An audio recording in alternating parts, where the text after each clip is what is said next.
En esta ocasión vamos a comenzar a hablar sobre la dietoterapia adecuada a la patología renal.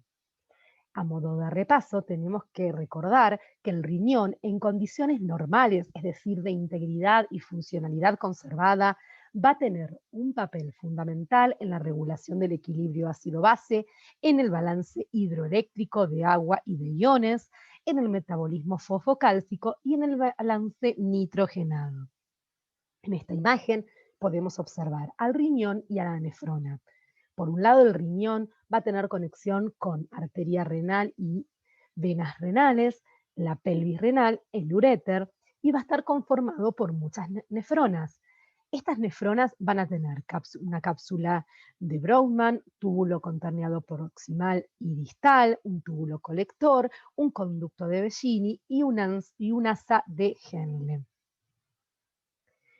Vamos a hablar un poco sobre lo que es la insuficiencia renal aguda o enfermedad renal aguda. Consiste en el deterioro brusco y progresivo de la filtración glomerular y se va a manifestar al inicio por una incapacidad de excretar productos nitrogenados y una tendencia a la oliguria. La incidencia de insuficiencia renal aguda en un hospital de adultos es de un 2 a un 5%. En el caso de los pacientes internados en terapia intensiva, este rango se eleva a entre un 6 y un 23%. El diagnóstico se va a realizar por parámetros bioquímicos, donde se va a observar un aumento de la creatinina plasmática de 0,5 miligramos de cilitro sobre el nivel basal y un aumento de la creatinina plasmática del 50% del nivel basal, una reducción de clearance de creatinina en al menos el 50%. Se considera que la insuficiencia renal aguda es un estado hipercatabólico que produce un aumento en el consumo de glucosa. Si no existe un aporte adecuado de la dieta en cuanto a energías y alimentos ricos en hidratos de carbono, una vez que se agoten los depósitos de glucógeno hepático, va a comenzar la gluconeogénesis hepática. Esta gluconeogénesis consiste en el rompimiento del tejido muscular y visceral para producir glucosa.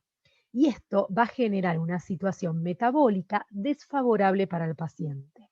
También va a haber proteólisis, que va a producir acidosis metabólica, que a su vez todavía va a favorecer más al desarrollo de este catabolismo proteico, lo cual va a dar lugar a cada vez una mayor pérdida de masa muscular y por lo tanto un agravamiento del estado nutricional del paciente. En cuanto a la definición conceptual, es un deterioro rápido que puede durar horas o semanas y que usualmente es reversible del valor de filtrado glomerular. Y esto puede ocurrir en pacientes con una función renal previa normal, y en este caso hablamos de una era clásica, o bien sobre un riñón que ya tenía una falla preexistente, es decir, una falla renal aguda sobre una falla renal crónica existente. Sin embargo, aún no existe una definición operacional precisa sobre enfermedad renal aguda que esté disponible. ¿Qué ocurre con la diuresis? Un tercio de los pacientes con insuficiencia renal aguda no presenta diuresis anormalmente baja. Los 2 tercios restantes van a atravesar, por un lado, una fase oligúrica de duración muy variable, oscilando entre unos días a varias semanas, y luego una fase diurética. En cuanto a las características de la fase oligúrica, el paciente va a presentar azotemia, acidosis, hipercalemia, hiperfosfatemia, hipertensión, anorexia, edema, riesgo de intoxicación hídrica, es decir, hiponatremia. La enfermedad renal aguda puede presentarse en forma aislada o asociadas a complicaciones de otros órganos. Es importante que consideremos a los pacientes críticos, debido a que en ellos se considera a la falla renal aguda como una consecuencia más de su cuadro inflamatorio sistémico propio que tiene el paciente. Y así su pronóstico, o sea, el pronóstico del paciente y la evolución del mismo, en realidad va a depender de la enfermedad de base más que sobre la enfermedad renal aguda. Podemos hablar de una era prerrenal, donde se habla de una reducción de la función renal de causa hemodinámica sin daño estructural renal y que es, por definición, reversible. Se puede producir, por ejemplo, por hipovolemia, por hemorragia, pérdidas cutáneas, pérdidas gastrointestinales, pérdidas renales, estancamiento extravascular. En cuanto al volumen arterial ineficaz, en insuficiencia cardíaca o congestiva, arritmias, sepsis, anafilaxis, insuficiencia hepática, oclusión arterial como tromboembolia arterial, aneurisma de aorta o arteria renal. La hiperfusión renal se diagnostica por una excreción urinaria mayor a 20 miliequivalentes por litro y una fracción excretada de sodio menor al 1%. En cuanto a lo que es la era intrínseca o renal, es una era parenquimatosa que involucra al parenquima renal y se debe al compromiso, por un lado, tubular, intersticial, glomerular o vascular. Frecuentemente el daño afecta a los túbulos, generando la entidad histológica llamada necrosis tubular aguda. Esta necrosis tubular aguda cursa con una excreción de sodio mayor a 40 miliequivalentes por litros y una fracción excretada de sodio mayor al 2%. Es la causa más frecuente de enfermedad renal aguda oligúrica y es probablemente la entidad responsable de la elevada mortalidad de la era. Otras nefropatías como glomerulonefritis aguda, nefritis intersticial aguda o vasculitis de vaso pequeño pueden provocar falla renal aguda, pero estas son menos frecuentes. Se puede producir por causas vasculares como vasculitis, microangiopatía, hipertensión maligna, vasopresores, eclampsia, hipercalemia, agentes de contrastes iodados, algunas glomerulares como glomerulonefritis aguda y lesiones tubulares. La lesión tubular puede deberse a una isquemia, por ejemplo por hipotensión profunda, trasplantes postrenal, vasopresores o sepsis, o por proteínas endógenas como hemoglobinuria y mioglobinuria. Cristales intratubulares como ácido úrico, oxalato y sulfonaminas. Inflamación como nefritis intersticial por fármacos, infección o radiación. Y nefrotoxinas como por ejemplo el uso de antibióticos, metales solventes, agentes de contrastes, estreptozotacina y cisplatino.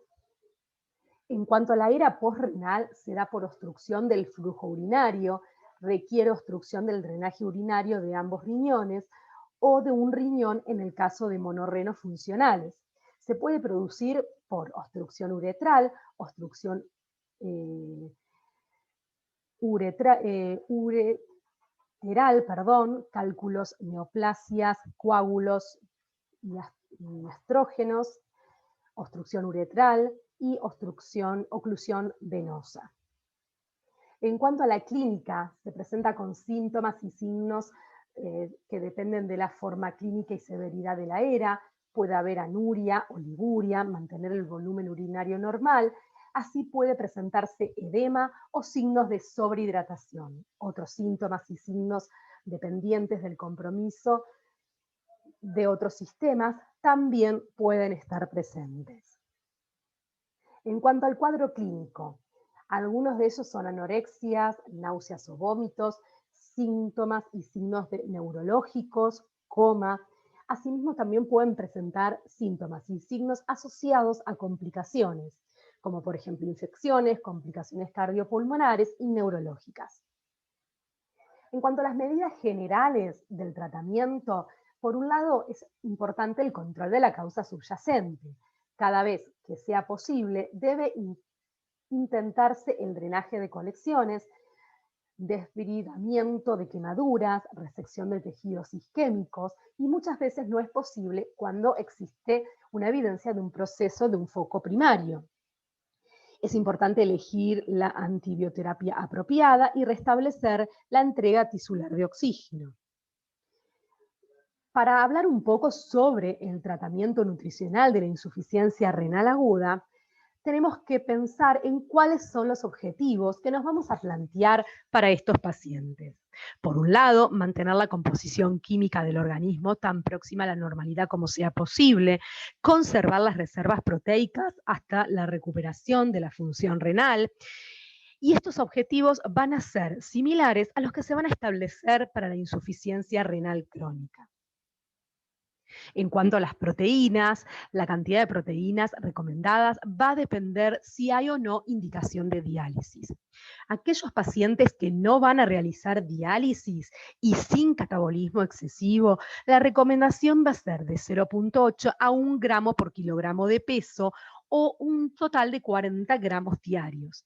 Para aquellos pacientes que dializan, este valor va a subir a entre el 1 y 1,5 gramos por kilogramo de peso. En cuanto a la energía, es fundamental mantener una ingesta calórica adecuada, estimular la ingesta de fuentes calóricas no proteicas en forma de grasas y carbohidratos simples. Para mantener el peso corporal, vamos a indicar un aporte calórico de entre 30 a 40 kilocalorías por kilogramo de peso. En cuanto a los líquidos, la cantidad de líquidos permitidos generalmente equivale al volumen de la orina residual más 500 mililitros, aunque puede ser necesario ajustar dicho volumen en el caso que el paciente tenga pérdidas, por ejemplo, por sepsis o de líquidos a través de drenajes quirúrgicos o por aspiración nasogástrica. En cuanto a los electrolitos, en sodio se recomienda entre 20 a 40 milequivalentes diarios. Potasio, solamente en el caso de la presencia de hipercalemia, se va a limitar ante un 30 o 50 milequivalentes diarios. Con esto finalizamos esta presentación. Muchas gracias.